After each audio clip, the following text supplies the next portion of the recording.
On Web3 social, it seems like the balloon is deflating. I think like obviously there's a network effects to it and so on. And there's the question, does it need to be decentralized? I would say I've never been particularly bullish on decentralized social. Decentralization is not a product. Consumers care about less friction. They care about distribution. They care about the ability to make money. They care about the ability to have fun, to meet their friends and the people that they're interested in, where they're at.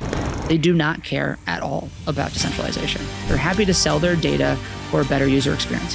The only thing that matters for users is friction, ease of UX, network effects. A lot of the focus has been honestly on things like stablecoins and US dollar access and emerging market like financial inclusion type products, which I actually find like super interesting.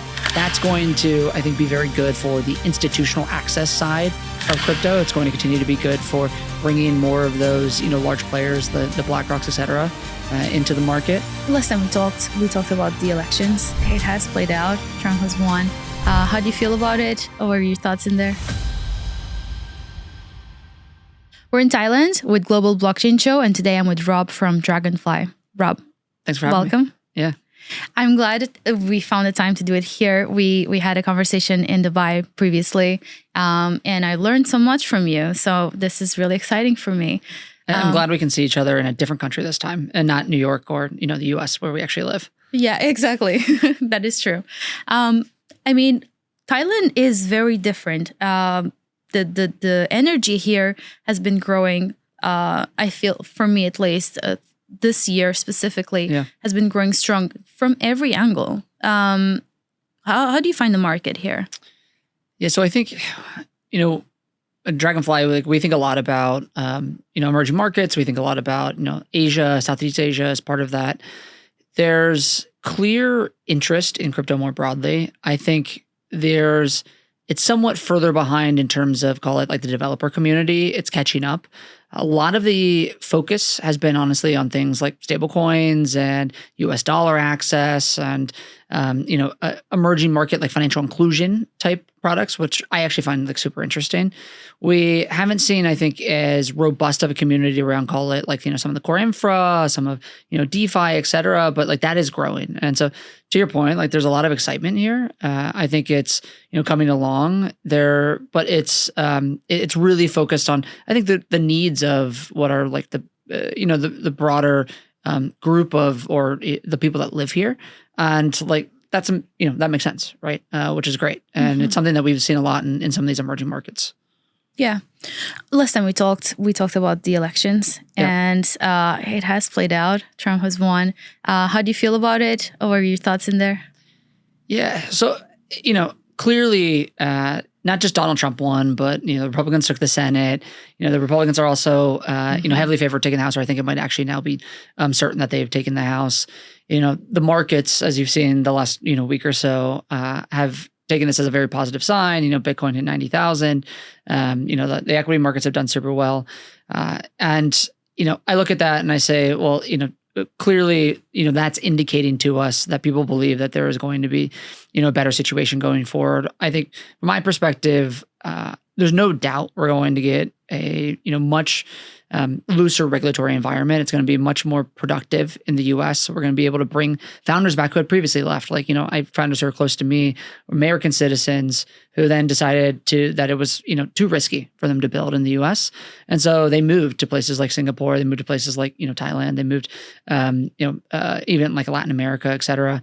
And bringing those people back, bringing a more robust, just like ecosystem for US crypto is going to benefit all of us. I think that's, likely to happen very quickly.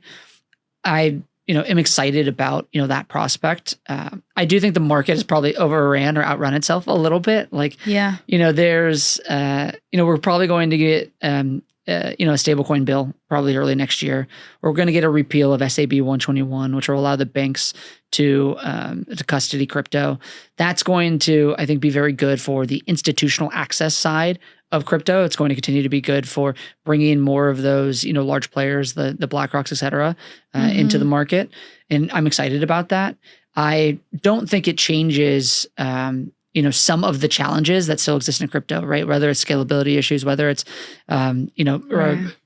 things like less friction in the user experience. That's something that we still, it needs to be solved, and that's not going to be solved on tomorrow. But it's I think it's an exciting time. What I will say is, I've talked to a number of like protocols, and there's people like saying, "Hey, listen, like we're thinking about a fee switch like right away," or they're thinking about a lot of interesting like token economic models that are probably closer to violating securities laws than I would be comfortable with right now. And in that looser regulatory environment doesn't mean that all of a sudden the law goes away, that the SEC doesn't have a mandate around current existing securities laws, or the CFTC doesn't have an existing mandate.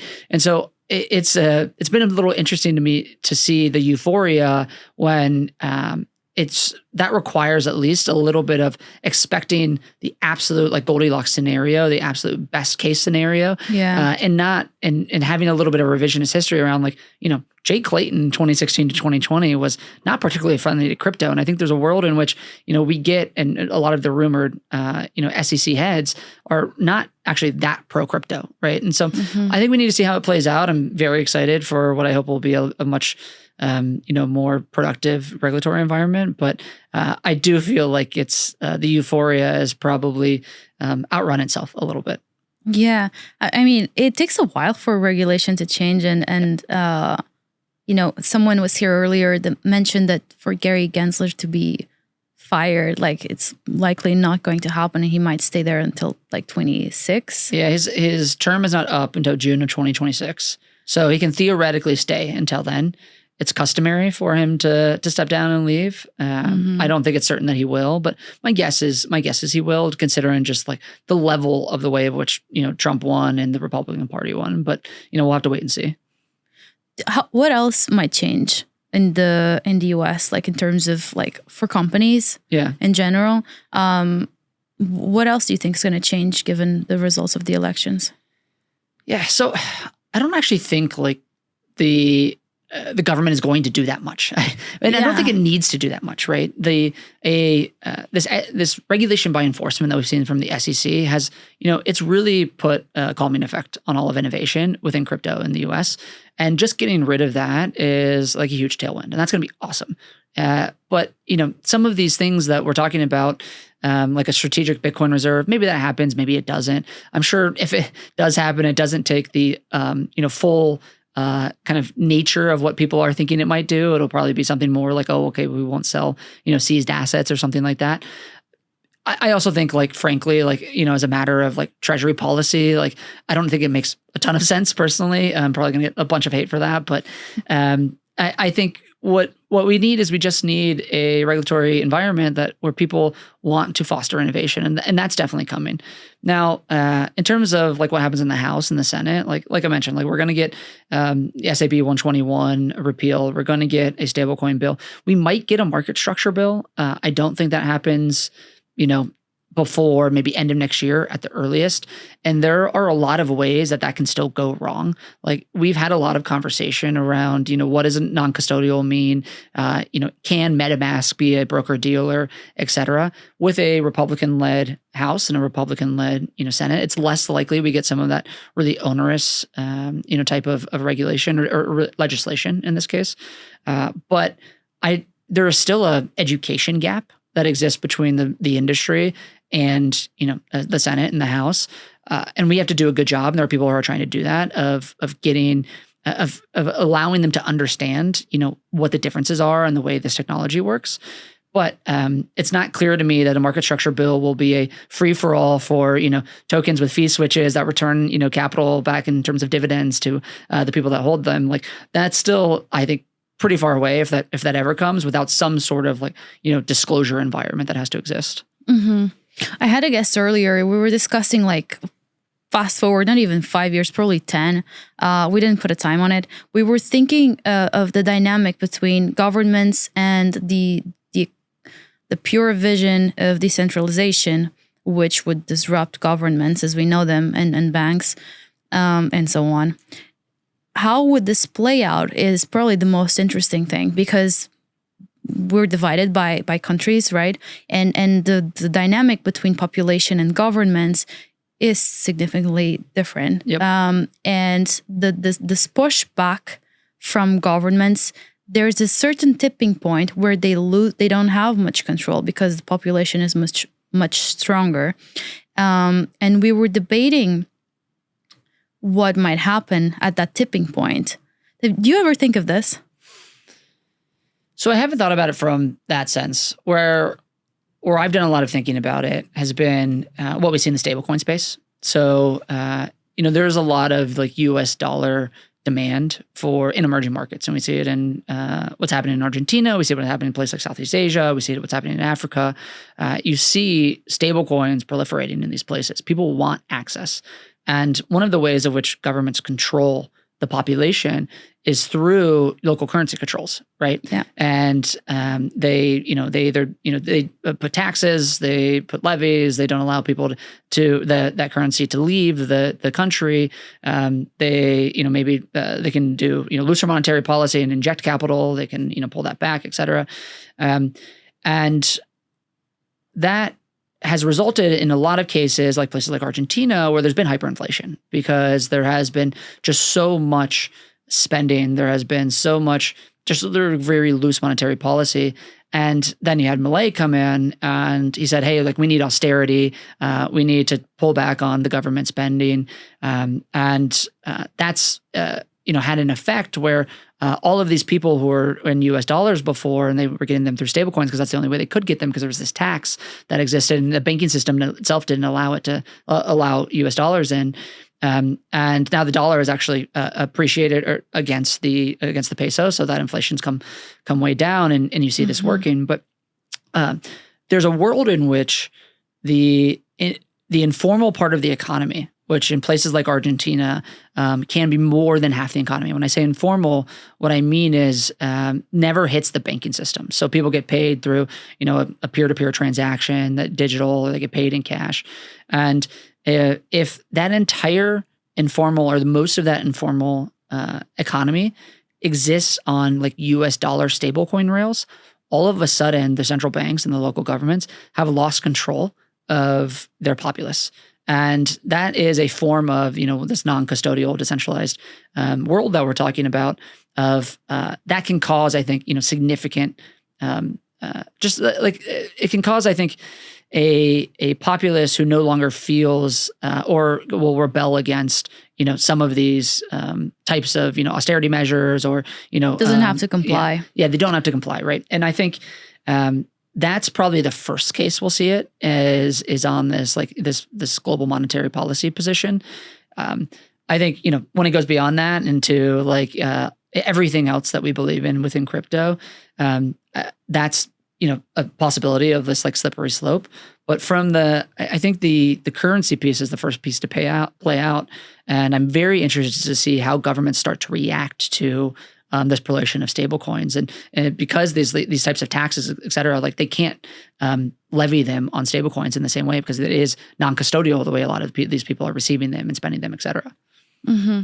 On Web3 social, it seems like the balloon is deflating. I don't know what's happening there. I did put my input as a power user on some of these apps. I think like obviously there's a network effects to it and so on. And there's the question, does it need to be decentralized? From my view, I think it needs to be decentralized from the perspective of when something like a war happens and people need to communicate with the exterior and provide like real information, or at least enough information for the exterior to judge. I find it extremely powerful. That beyond, like not having your data given to, because the issue with data, and we can touch that as well.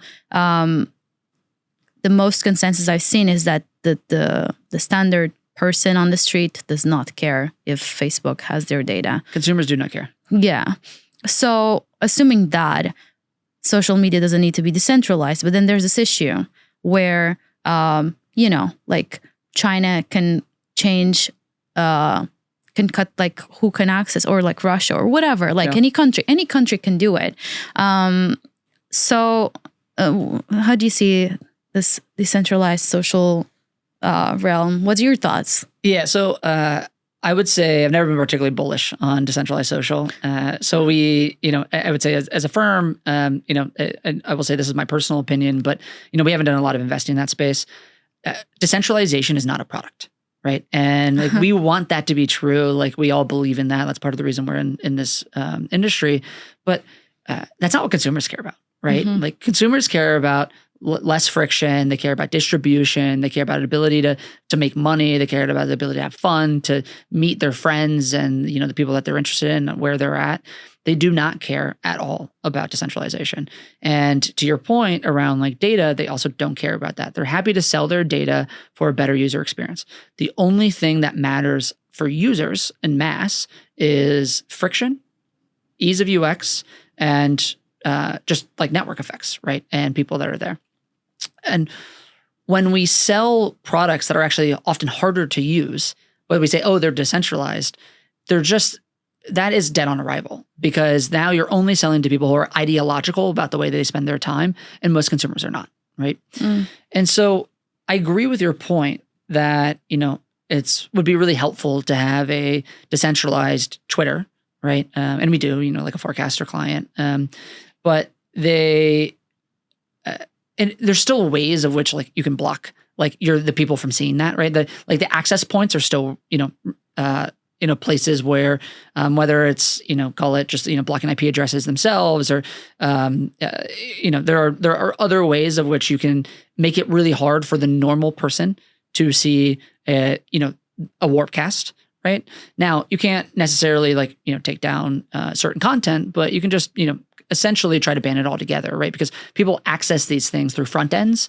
They don't access these things through what could be like a more technical way to go and view warpcast. So my opinion has always been that while this is ideologically a good thing, it just completely ignores consumer behavior, and it is really hard to create new social that does well, right, and can scale. I think if you look at the history of social, what has done well, a lot of it has been about changing the paradigm and inventing a new paradigm of the way in which people meet new content and engage in new content. And what do I mean by that? Well, if you look at, what Facebook was, that was the first time that you could engage with your friend graph, right? And you engaged with your friend graph through posts and like buttons, right? And you were able to get this feedback loop from your friends. We moved to Instagram, and Instagram was kind of the same thing, but just through a picture medium, right? And a visual medium. So it was a way of which we were still getting that same feedback, right? But you were doing so in this medium with pictures. Twitter was now no longer your friend graph, but it was an interest graph. Right? What is this person interested in? I'm going to use an algorithm to show you the stuff that you should theoretically be interested in, right? And that's based on things like, my likes, right? And it's mostly, on the written medium. TikTok came along, and it was also reinventing this through an interest graph, but the interest graph was no longer about not just my likes, but it was about what are all my friends' likes? Right. And what are they engaging in? And so each different time that we have had something blow up in this space, it's been about a different way to hook people on engaging with different types of content and to show them different things that we think might be helpful for them or that they might actually care about. And that's the type of stuff that these entrepreneurs should be thinking about, not whether or not I'm decentralized enough. What about the layer of communication? Because on my example, for example, during a war, getting misinformation from the news, people there needing help maybe to leave or something like that. This layer of, and that's the extreme case, but there's other things that could be similar. I think communication is most of social. Yeah. Social has a layer of content, just consuming images and content created to be consumed as entertainment. But the communication layer, to me, is the most valuable one. I think that part could still, there's DuckDuckGo and Google, and I think the decentralized way of being social, whatever shape that takes, doesn't have to be a Twitter or an Instagram. Maybe there's something that could be done there. Or how do you see people going about this? Yeah, like, listen, you still have a garbage in, garbage out problem, right? And like maybe this is gonna piss people off too, but like I find Twitter basically unusable today, and I still use it for my work and reaching people, etc. But when I click through my For You, it is just like propaganda over and over and over again, right? Oh, and because you're like US based. yeah, like, well, maybe it's because I'm elections. US based, election or whatever, but and so maybe it's different for other people, Mhm. but the garbage in, garbage out problem like doesn't change. And the reality is like we do live in this world of alternative media, and alternative media is clearly reaching more people, right? Like things like this are reaching more people, has a bigger influence. But in mediums like this, like I could say literally whatever, and if you didn't know any better, like it would go unchallenged, and and then it would get put out into the world, and like then that shows up on someone's For You, right? And we see just a ton of that, right? Like and so I guess in my mind, like we are so inundated by information today that we now have no ability to understand if that information is correct or not. And so we are aligning ourselves as people with the things that like make us react in a certain way emotionally, right? And so I don't know if like, this world of which, okay, we can't censor, we can't fact check, we can't do whatever, if that's really any better, because, the people who want to confuse you, who want to lie to you, are just finding different ways to do it, right? Yeah. And so I don't know, maybe this is like the cynic in me, but I don't know if like that censorship resistance is like, really solving the core problem, right? To your point, like the example you use, like you don't want to cut people off from communication in the outside world if there's a war that's happening, like that's a very important point, right? And I don't disagree with it, but it's an edge case of which like, is not applicable to like 98% of the ways that we were thinking about things. And it's not clear to me that like, if I'm in a war zone and I'm cut off, but like, oh, I can get on Warpcast, that like, in most cases, like I'm better off, other than, okay, well, maybe I can see these atrocities that are happening and this is great, or I don't see, this propaganda, but it's pretty easy now for that government, and they kind of understand this now, to also just feed you propaganda through Warpcast, right? Yeah. And so in many ways, I find the problem to be a lot bigger and just not solved alone by decentralization. Fair. Anything that you've read recently that is like top of your mind? Have you read anything interesting? Yeah, so there's a book, and maybe I'm going to forget the name here, but I think it's called The Anxious Generation by Jonathan Haidt. Oh yeah, you mentioned this. Yeah, did I mention this on the last podcast? I think so. Okay. Yeah. All right. Well, maybe I should have mentioned something else. No. Yeah. Go on. But I've been thinking more about it recently, and it goes back to what we were just talking about, but just the way of which people are engaging with each other. And I see this in crypto, right? It has become so digital and so online that it's just reshaped, I think, just the way of which we get dopamine, and like the way of which that affects us and like how we act. And it's had such an effect on, I'm in my mid 30s. I don't know how old you are, but I kind of grew up at that time right before it was like common for you to do all of your interaction digitally, right? Like, so when I was a kid, I would still, I was still knocking on my friends' doors and, asking my friends' moms if they could come out and play, and like, very like idealistic in the 90s. And it was right after me that, it was much more common. You would just text your friend, you would just Instagram your friend, like, whatever. And that has become, I think, it's got this feedback loop where people just have like an inattention to nuance. They have an inattention to just going deeper, right? Like these like cycles, and you see it kind of with like the trading cycles in crypto, like in many ways, like meme coins are just attention cycles, and like they're happening in 24 hours now instead of a week now. Like they're happening so quickly, and people just, I think, are unable to like experience each other in the world in the same way. And I think it's like reshaping us for as humans, like in in a negative way.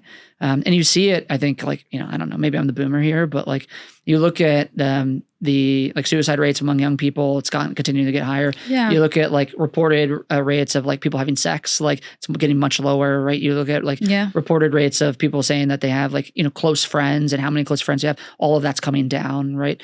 And I think there needs to be, and this book talks about this a little bit, there needs to be just kind of a reckoning with ourselves around like, what this like being so online has done to, just kind of human nature in general. And maybe that's the, I don't know, the wrong thing to talk about where we're talking about a digitally native industry, but I think it's important and something to keep hammering home. It's a good thing to shine a light on for sure. I think that, I mean, even myself, like I'm constantly around people at conferences, going to so many, and I like spending time on my own, but I find myself now I talk a lot with ChatGPT, for example. Yeah. And it's like, it's happening like it's the movie Her. It's not like in that sense. It's more like not yet. Chatting. Not yet. But like I could see, because it laughs and has like a personality. So I could see this evolving into like I would rather talk with ChatGPT than with someone that's going to judge me and maybe use it against me and something like that.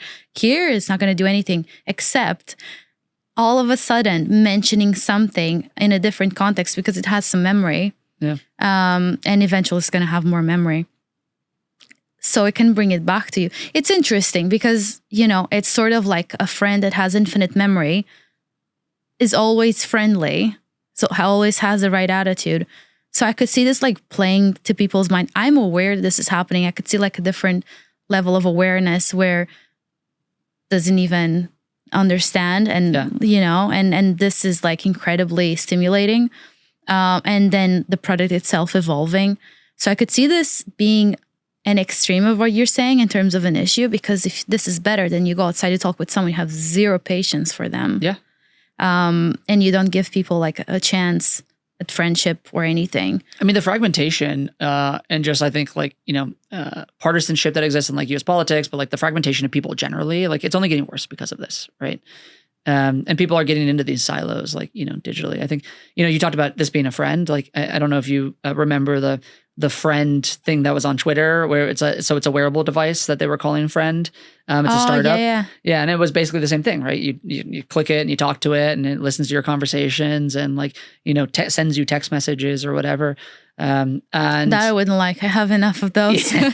But like, it does seem like, a lot of people are like preparing for this world, and the productivity gains are such that you look around and you're like, oh, well, this has to be good. But what it does to like us as people is still, I think, I think we're starting to see the signs of like, it is not actually good for the way of which we engage, how happy people are, and the way they form bonds, right? And that's why we see people just, saying like, listen, I just don't actually have close friends. I have all these superficial relationships, and that close friends and close bonds and, relationships and these types of things, that's like where, at least us as like, innately and inherently like, get our sense of self-worth typically. And that's what allows people to want to continue to do, live life and like live life to the fullest, et cetera. So I don't know. I've been thinking a lot more about this. I don't know, maybe it's just me getting older, but and thinking about like, kids and how you raise them and stuff. But it's I